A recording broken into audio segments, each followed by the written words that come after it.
Rusia da un golpe en la mesa tras los dos topes impuestos por su sector petrolero. Ahora Rusia va a retirar 500.000 barriles de petróleo cada día del mercado. Esa es la cantidad en la que va a reducir la producción en marzo. Lo ha anunciado el viceministro ruso, Alexander Novak, que asegura que los topes de precios pueden provocar recortes en las inversiones en el sector petrolero y escasez de crudo. Novak ha repetido una de las máximas del Kremlin desde que empezaron a aplicarse los topes. Insiste en que Rusia no va a vender petróleo a aquellos que se adhieran directa, pero indirectamente también al precio tope.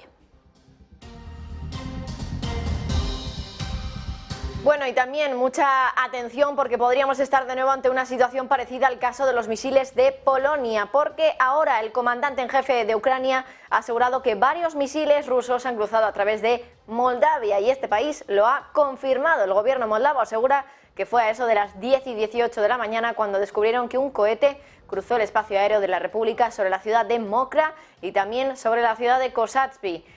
Moldavia también ha decidido convocar al embajador de la Federación Rusa ante la violación del espacio aéreo.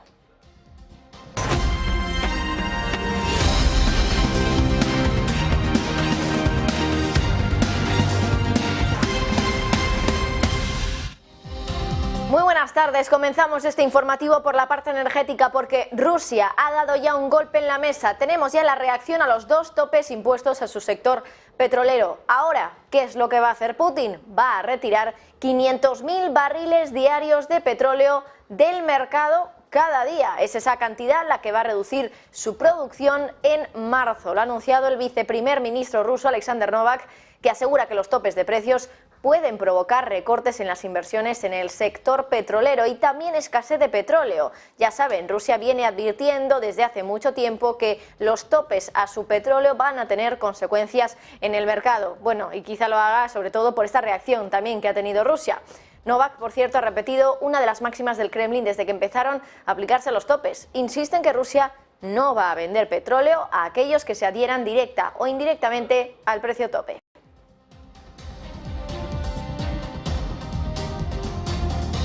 El movimiento en el petróleo no se ha hecho esperar tras conocer la noticia. Inmediatamente después los futuros del Brent se han disparado un 2,6% hasta los $86 el barril. Y mientras tanto el West Texas también se ha movido y por encima de los $80. Y es que el anuncio de Alexander Novak es el primero sobre el impacto que va a tener en la producción rusa la oleada de sanciones que se han impuesto al mercado petrolero ruso desde hace ya unos meses. Una de las preguntas en todo esto es si Rusia realmente consultó la decisión del recorte de producción con la OPEP, la Organización de Países Productores de Petróleo a la que Rusia pertenece. Y es que recuerden que hasta ahora la OPEP llevaba meses decidiendo mantener la producción en los mismos niveles, con lo que la decisión rusa desequilibraría su política de producción. Algunas fuentes aseguraban que Rusia había tomado la decisión de forma independiente, es decir, sin contar con la OPEP. Sin embargo, hoy el portavoz del Kremlin, Dmitry Peskov, ha asegurado que Rusia sí mantuvo conversaciones con algunos miembros de la OPEP. Eso sí, con esta frase, lo que todavía no sabemos es si la OPEP dio o no su beneplácito. Bueno, no sabemos si la OPEP dio ese beneplácito, pero lo que sí sabemos ya es la respuesta de la OPEP a ese recorte de petróleo de Rusia. Y es que la OPEP no piensa equilibrar la producción de petróleo ahora que Rusia va a dejar de producir 500.000 de barriles diarios. La organización ha dicho que no va a aumentar la oferta en reacción al recorte ruso. Es decir, que esta bajada de la producción se va a notar y mucho en el mercado. Y es que supone un 25% del recorte que anunció la OPEP a finales del año pasado, cuando dijo que dejaría de producir 2 millones de barriles diarios. Bueno, y atención porque esta es la noticia del día. Podríamos estar de nuevo ante una situación parecida al caso de los misiles en Polonia, porque ahora el primero en dar la voz de alarma ha sido el comandante en jefe de Ucrania, que ha asegurado que varios misiles rusos habían cruzado a través de Rumanía y a través de Moldavia. Finalmente Rumanía ha dicho que no, confirma que no se ha atravesado su espacio aéreo por parte de estos misiles rusos. Sin embargo, lo que sí que hemos conocido es que sí lo han hecho a través de Moldavia, o así lo asegura el gobierno moldavo, que dice que fue a eso de las 10 y 18 de la mañana cuando descubrieron que un cohete había cruzado el espacio aéreo de la República sobre la ciudad de Mokra y que después también lo hizo sobre la ciudad de Kosatsky. Moldavia también ha decidido convocar al embajador de la Federación Rusa ante lo que considera una violación del espacio aéreo. Bueno, esta mañana también se decía, como les decíamos ahora mismo, que varios misiles rusos habían entrado en territorio de Rumanía, territorio OTAN, ojo. Sin embargo, el país ha desmentido las informaciones acerca de que ese misil presuntamente ruso haya invadido su espacio aéreo. Un desmentido que llega con la explicación de la trayectoria que habría hecho el proyectil. Eva Villanueva, cuéntanos. Atención, porque Rumanía acaba de desmentir las informaciones acerca de que un misil presuntamente ruso habría invadido su espacio aéreo. Desmentido que llega con la explicación de la trayectoria que habría seguido el proyectil. El Ministerio de Defensa rumano ha declarado haber detectado a primera hora del viernes un objetivo aéreo, muy probablemente un misil de crucero que habría sido lanzado desde un buque de guerra ruso en el Mar Negro, pero que el proyectil no cruzó su espacio aéreo en ningún momento. Según el comunicado oficial del Estado de Rumanía, miembro de la OTAN, el objetivo habría sobrevolado Ucrania para pasar luego a Moldavia y desde allí habría vuelto a entrar en el espacio ucraniano sin cruzar el espacio aéreo del país. Así, Rumanía ha informado de que al mismo tiempo había redirigido 2 aviones MiG al norte del país para aumentar las opciones de reacción, pero que, tras constatar y aclarar la situación, los aviones habían vuelto a su misión inicial. Bueno, y por cierto, esta mañana también hemos conocido una noticia que tiene mucho que ver, sobre todo con lo que ha sucedido en los misiles rusos, y es que ya decíamos que el país que ha confirmado que esos misiles han traspasado su espacio aéreo es Moldavia, y precisamente hoy hemos conocido que la primera ministra de Moldavia ha dimitido. Natalia Gavrilita no ha especificado exactamente cuál es el motivo de su dimisión, pero eso implica la renuncia automática de todo el gabinete que está ahora mismo en el gobierno. Ha dicho que gobernaba en un régimen de crisis continua y que se enfrentaba a un chantaje energético. Vamos a preguntarle al experto que tenemos enseguida por esta noticia, por si puede tener algo que ver con lo que ha sucedido respecto a los misiles, porque también es muy importante conocer exactamente cuál es la relación que tiene Moldavia con Rusia. Bueno, medios moldavos dicen que la renuncia de Gavrilita confirma los rumores que empezaron a publicarse en la prensa local ayer.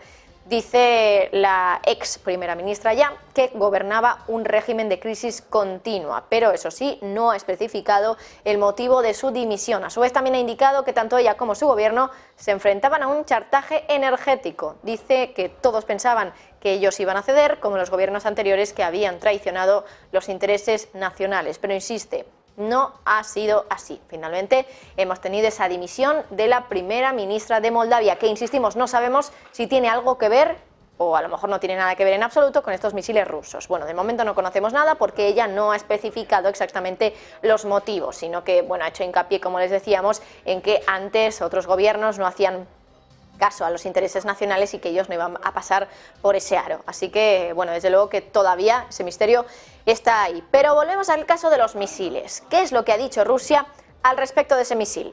Bueno, pues no ha dicho nada. Hoy ha comparecido Peskov, el portavoz del Kremlin, como casi todos los días, pero no ha querido responder a las preguntas que los medios de comunicación le han trasladado sobre los misiles presuntamente rusos que han cruzado el espacio aéreo rumano. Bueno, rumano, en este caso finalmente Rumanía ha dicho que no tiene constancia de que se haya cruzado su espacio aéreo por un misil ruso. Lo que sí que sabemos a ciencia cierta es que en Moldavia sí, porque es el gobierno el que lo ha dicho así. Y de hecho, bueno, lo que ha dicho Peskov es que esta materia la debe responder el Ministerio de Defensa. Eva Villanueva, cuéntanos qué es lo que ha dicho el portavoz del Kremlin. Pues sí, atentos a las declaraciones que esta mañana, su comparecencia diaria, ha ofrecido el portavoz del gobierno ruso, Dmitry Peskov, que no ha querido responder a las preguntas que los medios de comunicación le han trasladado sobre el lanzamiento de los misiles presuntamente rusos que habrían cruzado el cielo de Moldavia y que a primera hora también se pensaba que habían invadido el de Rumanía. Y ha señalado que a eso debe responder el Ministerio de Defensa. Sin embargo, sí ha hablado del otro gran asunto del día y ha confirmado que la Federación Rusa consultó con varios miembros de la OPEP Plus, el cártel petrolero, su decisión de recortar la producción de crudo en 500.000 barriles diarias. Junto a estos dos grandes temas, Peskov ha anunciado que el próximo 21 de febrero el presidente Vladimir Putin va a dirigirse a las dos cámaras del Parlamento para pronunciar su tradicional mensaje anual, que sin embargo no tuvo lugar en 2022 y, según lo que ha señalado, va a hablar de todos los asuntos, de toda la situación actual, referidos a asuntos militares, económicos y sociales. Entre las novedades que van a rodear el evento, destaca que entre los invitados, junto con los diputados, también se contarán invitados especiales, en referencia a los participantes en la invasión de Ucrania, lo que Rusia ha llamado desde el primer momento esa operación especial que el 24 de febrero cumple un año. Por cierto, que aún no han decidido si van a acreditar a la prensa extranjera para cubrir ese mensaje de Putin. Por cierto, que también Peskov ha añadido que Putin espera aprobar el nuevo concepto de política exterior en un futuro próximo, al tiempo que ha señalado que el Kremlin no tiene conocimiento de ningún plan de desestabilización ruso en Moldavia. Y hoy tenemos más información sobre el globo espía chino que enfada a Estados Unidos. Y es que ahora los investigadores estadounidenses han descubierto que el globo chino fue fabricado con componentes hechos en Occidente y que contienen escritos en inglés. Eso sí, lo que no se sabe es cuáles de los componentes utilizados para construir el globo son occidentales. Además, tampoco se conoce si las escrituras en inglés fueron descubiertas antes de que el globo fuera derribado o después, cuando ya se encontraron los restos. Pero lo que sí que podemos casi confirmar es que el hecho de que partes de ese globo chino hayan sido, bueno, pues fabricadas en Occidente puede enfadar y mucho a Estados Unidos.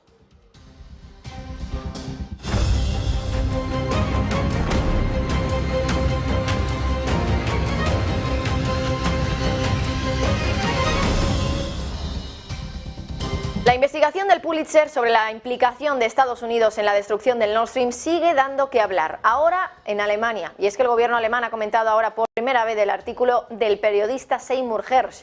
Ahora el gabinete alemán ha hablado, pero tampoco ha querido mojarse demasiado. Dice que no tiene datos que confirmarán la información del periodista. Y es que si alguna vez se descubre que fue Estados Unidos quien destruyó el Nord Stream y Alemania no fue consciente de ello, el país de Olaf Scholz podría considerarlo como un acto de guerra.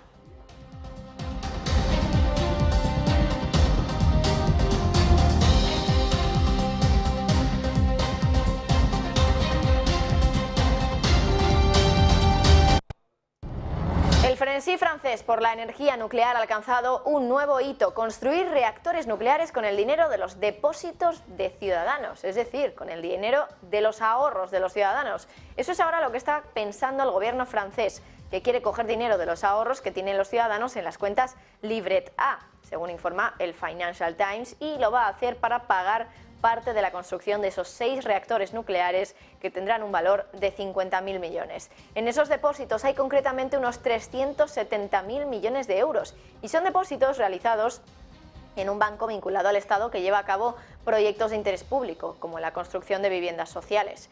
La popularidad de esos depósitos Livret A significa que el banco tiene fondos adicionales para invertir. Se podrían liberar entre 10.000 y 20.000 millones de euros de estos fondos. Todo apunta a que la decisión va a depender de si hay otras formas de financiación, incluidos los préstamos o la emisión de bonos, que se consideren más rentables.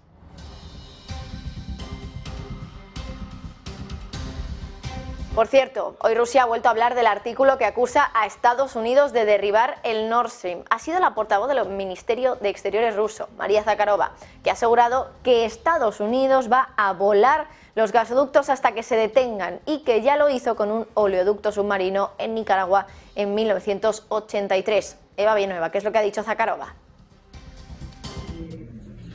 Bueno, parece que tenemos algún problema con esa pieza de nuestra compañera Eva Villanueva, así que enseguida vamos a intentar solucionarlo para poder ponerles bien pues esa información sobre lo que habría dicho hoy Zakharova. Antes, mientras tanto, seguimos también a la espera de noticias sobre lo que se ha hablado respecto al Green Deal en el Consejo Europeo, que se celebra desde ayer y que hoy termina.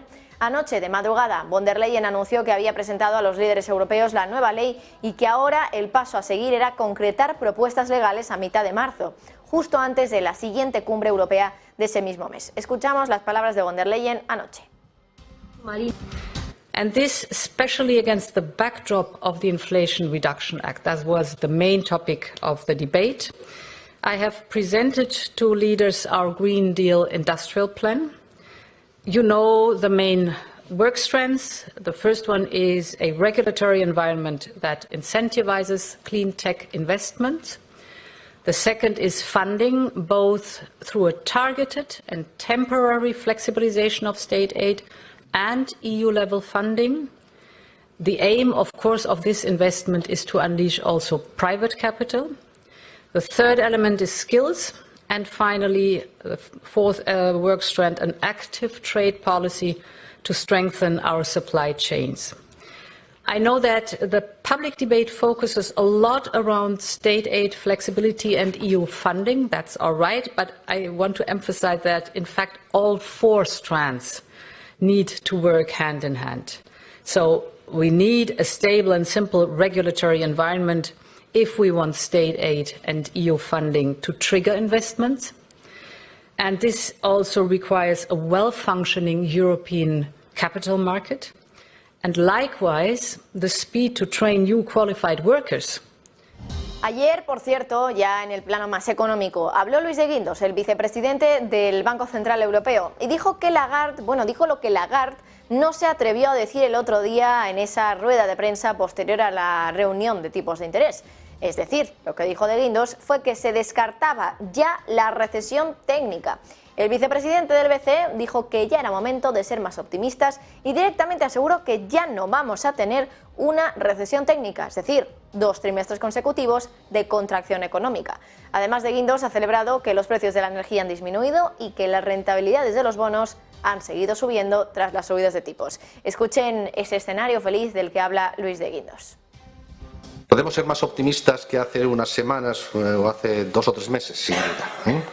No vamos a tener la recesión técnica, la inflación ha empezado a desacelerarse, los precios de energía, principalmente de gas, también muestran una tendencia a la baja y hemos tenido una subida de tipos no solamente como consecuencia de nuestras actuaciones, sino que los rendimientos de los bonos y de los bonos públicos.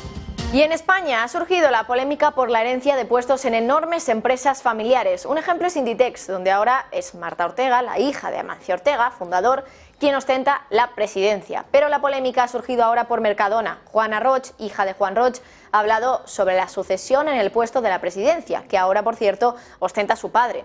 En el podcast ITNIC, Juana Roig ha dicho una frase dinamitadora. Dice que las acciones se heredan, pero que el puesto no.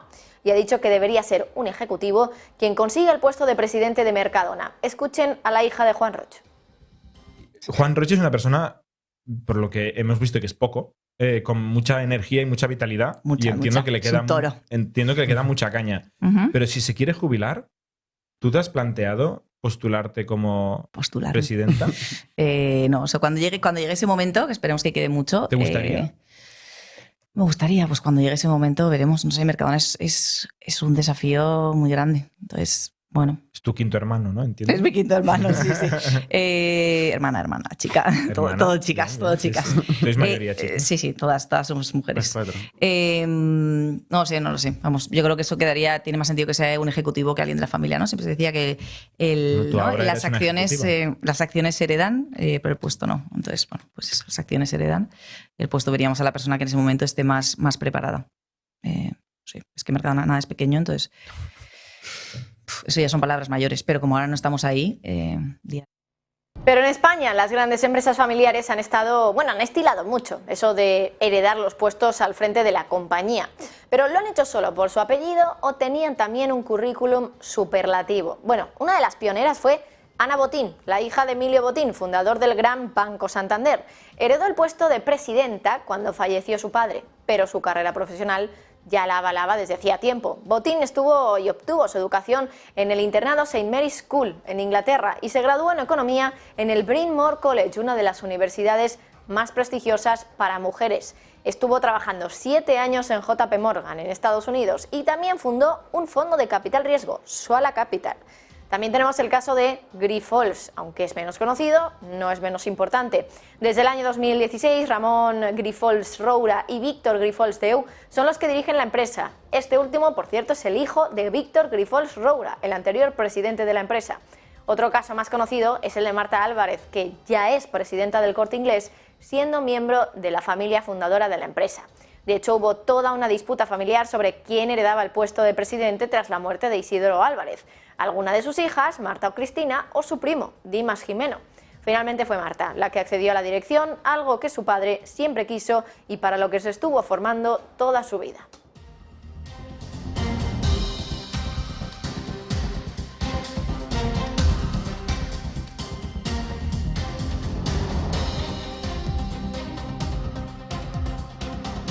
Bueno, pues vamos a recuperar esa previa que hacía nuestra compañera Eva Villanueva, que nos hablaba de cómo hoy María Zakharova, la portavoz del Ministerio de Exteriores ruso, ha hablado de nuevo sobre ese artículo del periodista Seymour Hersh, el periodista ganador del Pulitzer, donde, bueno, pues se hablaba, entre otras cosas, de que Estados Unidos es el principal culpable, responsable de la detonación del Nord Stream, de ese gasoducto que conectaba Rusia con Alemania y que quedó destruido después de que a finales de septiembre se produjeran allí unas explosiones que ya han sido calificadas por parte de la investigación oficial como actos de sabotaje.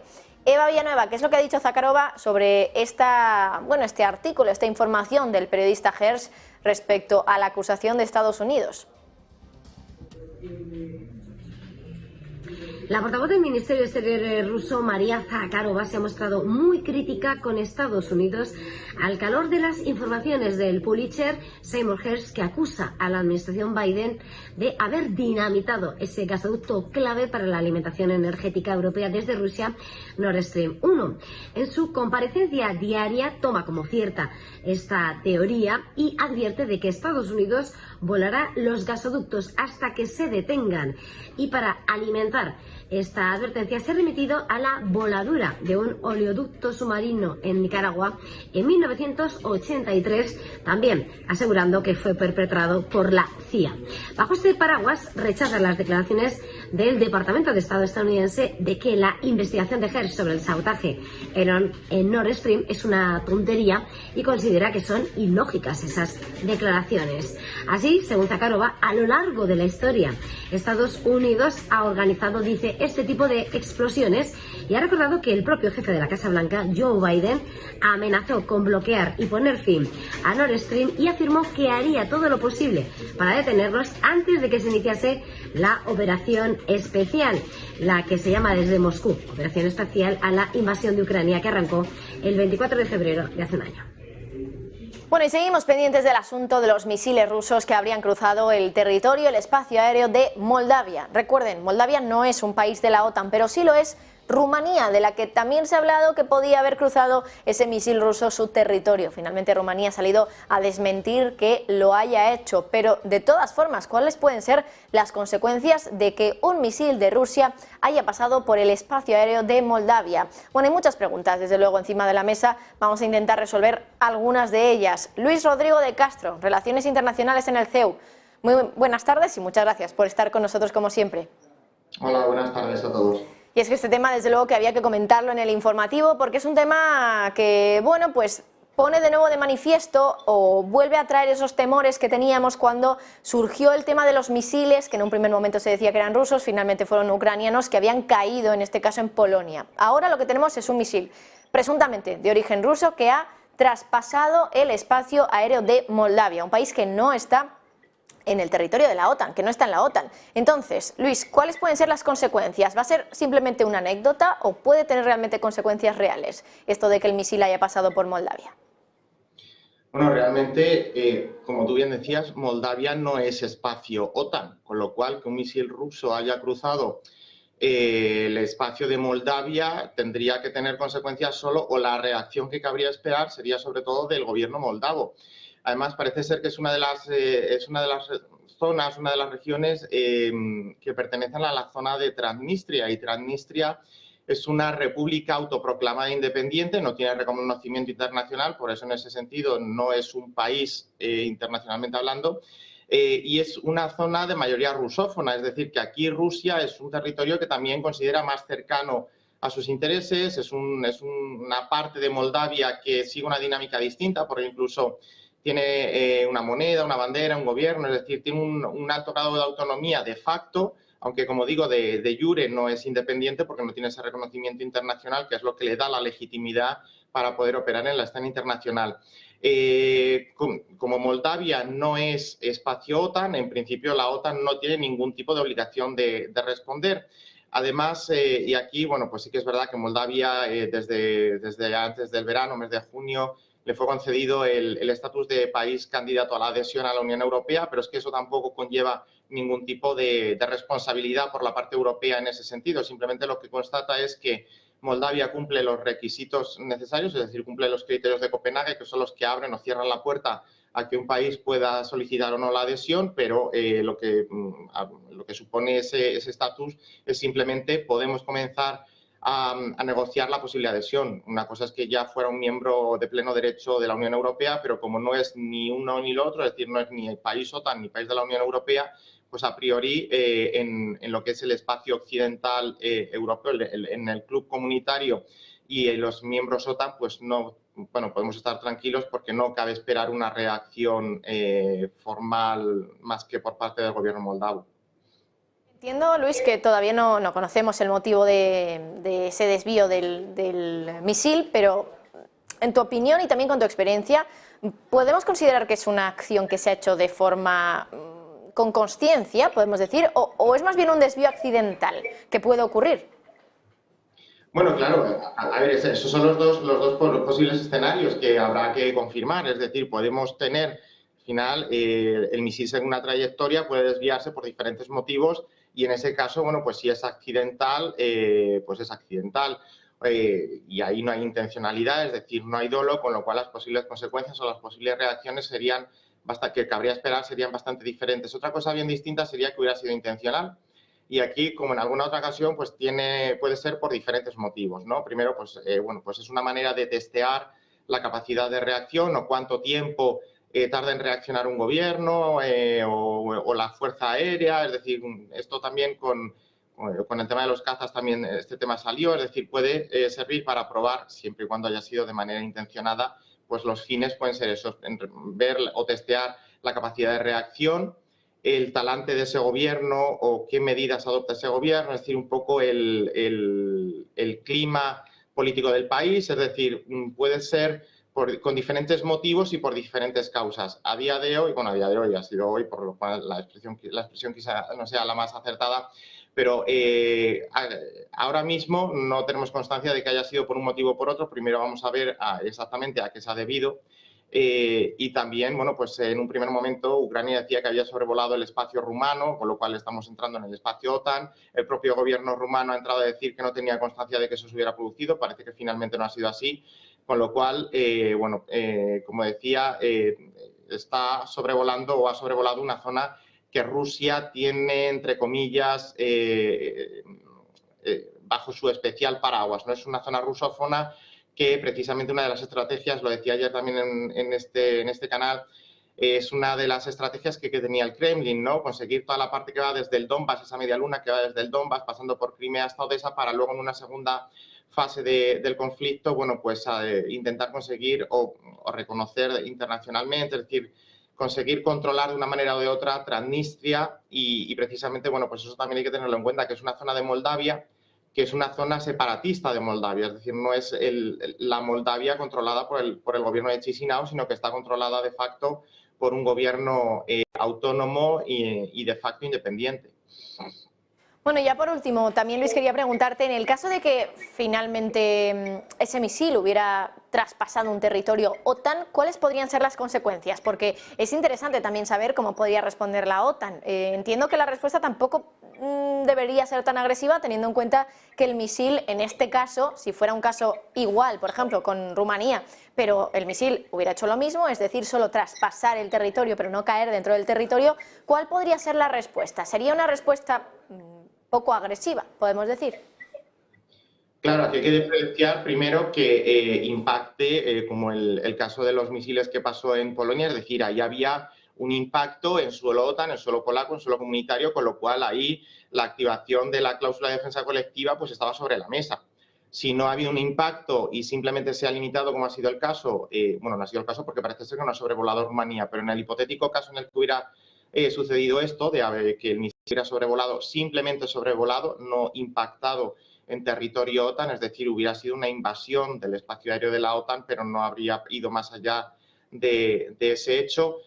Por esa parte, lo que hubiera cabido esperar es una condena enérgica, una reacción diplomática, es decir, llamadas o consultas en los Estados miembros, por ejemplo, al embajador ruso para pedirle explicación, es decir, un poco más en el plano del poder blando, ¿no? De una reacción diplomática, una condena formal, pero ningún tipo de respuesta militar en absoluto, puesto que, como digo, no ha habido un impacto, no se considera formalmente una agresión y, por tanto, la activación de las cláusulas de defensa colectiva pues habrían sido descartadas. Probablemente algunos de los Estados miembros, sobre todo los más cercanos al flanco oriental, pues sí, hubieran podido, ¿no? Pero esto, moviéndonos en el hipotético caso, bueno, pues estoy seguro que a lo mejor alguno de los países del flanco oriental de la OTAN, como decía, pues hubiera podido incluso solicitar esta activación, ¿no? Pero yo creo que no hubiera ido más allá de una condena enérgica, de una llamada a consultas del embajador y poco más.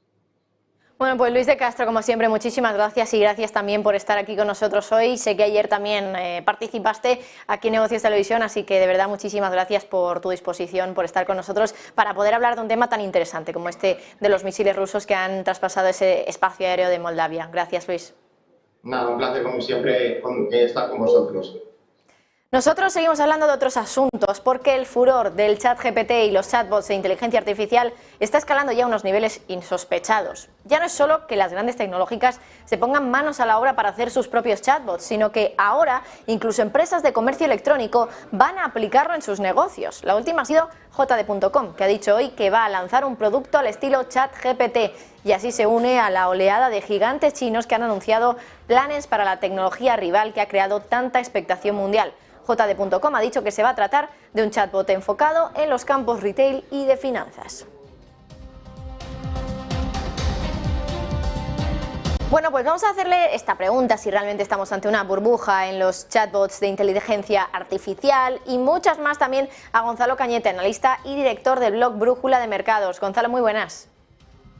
Buenas tardes, ¿cómo estáis? Encantado. Bueno, Gonzalo, teniendo en cuenta lo que ha pasado con Alphabet, que es una compañía que se ha dejado en los últimos 2 días en torno a 200.000 millones de dólares de capitalización por la caída que ha sufrido debido también a ese mini fallo que tuvo en la presentación de su BART, de su ChatGPT particular. Teniendo en cuenta eso, teniendo en cuenta que muchas empresas chinas ya están saliendo también a decir y a anunciar que van a crear sus propios ChatGPT como tecnología rival a la estadounidense, ¿podemos decir que la inteligencia artificial y los chatbots de inteligencia artificial son un poco lo nuevo, la nueva innovación o incluso la nueva burbuja? No sé muy bien si se puede esperar que sea una burbuja que luego acabe estallando. ¿Cómo lo ves, Gonzalo?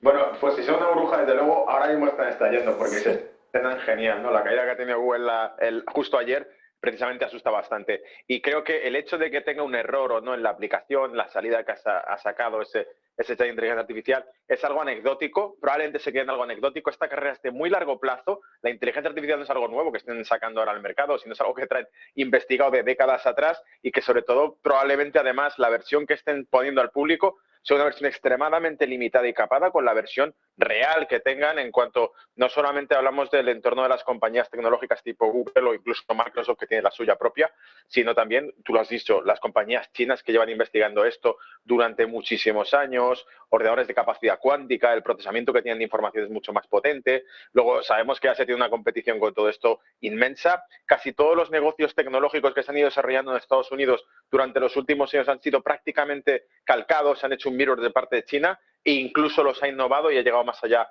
de ellos. Y bueno, esto es una realidad. La capacidad que tiene China para prácticamente copiar casi todo el desarrollo tecnológico que tiene Estados Unidos es súper notoria porque sabemos que es una de las exigencias que se llevan haciendo en esa guerra comercial explícita o implícita entre China y Estados Unidos. cuando se estaba sobre el tapete, una de las cuestiones que el señor Donald Trump repetía constantemente es que había que forzar a través de la Organización Mundial de Comercio a que China respetase los derechos de propiedad intelectual. Es decir, Marta, y en definitiva, que esto va para largo. O sea, esa guerra de inteligencia artificial que se está llevando a cabo, China probablemente tendrá aplicaciones que nos dejarán alucinando los próximos años y que van a ir saliendo al mercado poco a poco. Y esto que hemos visto en Google, en mi opinión, es simplemente un testeo, porque no hay que olvidar que ayer caía Google, se atribuye a este error, pero es que Amazon cayó también, es que Meta cayó también. Es decir, estamos viendo que las tecnológicas retroceden varios pasos atrás cuando han tenido los últimos 2 años, sobre todo la era de pandemia, una explosión increíble de negocio, de expansión de la cantidad de empleados que tenían, aumentos salariales, mientras que el resto de la economía, sobre todo la parte más industrial, se contraía. Y precisamente en estos momentos, en el año 2000, finales 2022, inicio 2023, lo que estamos viendo es que las tecnológicas están debilitando, perdiendo parte de la cuota de mercado que habían ganado durante estos 2 últimos años y la están cogiendo como relevo el sector energético. El sector de la energía de Estados Unidos está pegando un repunte increíble, un rendimiento fantástico en los últimos 6 meses y probablemente apunta a que vaya más allá, porque la contrapartida a estas tensiones geopolíticas que estamos viviendo es el anuncio que ha hecho Rusia, por ejemplo, de reducir la producción que va a hacer de combustible, forzando así que el mercado de la energía probablemente aumente los precios y demás. Y eso va a hacer que facture bastante más Estados Unidos, que se ha convertido, por supuesto, en el promotor, el vendedor monopolístico de energía para Europa. Bueno, también, Gonzalo, quería preguntarte un poco por Tesla, ¿no? Que es más bien, bueno, todo lo contrario a lo que le ha pasado a Apple, bueno, a Alphabet estos días. Tesla en 2023 lleva una subida acumulada del 91%, es que casi se duplica en lo que lleva de 2023. Claro, esto contrasta mucho con la imagen que teníamos de la acción de Tesla justo a finales de año, ¿no? En las últimas semanas, en últimos meses de 2022, cuando parecía que solo podía caer, teniendo en cuenta que muchos pensaban que Elon Musk se estaba centrando demasiado en Twitter y estaba dejando un poco olvidado a Tesla. Entonces, ¿qué es lo que ha cambiado? ¿Qué ha pasado para que ahora de repente Tesla vaya tan bien como está yendo ahora? Una bofetada la que nos dan en toda la cara con esto, porque realmente tú lo has dicho, casi todos los medios de comunicación se centraban en hablar precisamente de que Tesla estaba, o Elon Musk estaba dejando de lado Tesla. La capitalización que tiene Tesla comparada con Twitter es inmensa, es decir, es un negocio mucho más rentable focalizarse en Tesla que focalizarse en Twitter, pero lo que hemos visto es que pese a esa microcampaña que ha habido de desprestigio del líder de Tesla, el negocio sigue adelante. Creo que también tiene muchas perspectivas en cuanto a la capacidad que tiene, el manejo que tiene de información, de mapeo, que sigue siendo la compañía innovadora en ese tipo de tecnología, que además se beneficia muchísimo de las políticas que se están haciendo tanto en Europa como en Estados Unidos. Estamos viendo la era del coche eléctrico, en el que por H o por B van a implementar, van a fomentar el coche eléctrico con medidas fiscales beneficiosas, ¿no? Cómprate un coche eléctrico que te financiamos parte de lo que te cuesta el coche en Estados Unidos, con las otras medidas que ha sido el incremento de la energía en Europa durante los últimos meses, esta crisis que ha habido motivada por la guerra de Ucrania que ha encarecido los combustibles.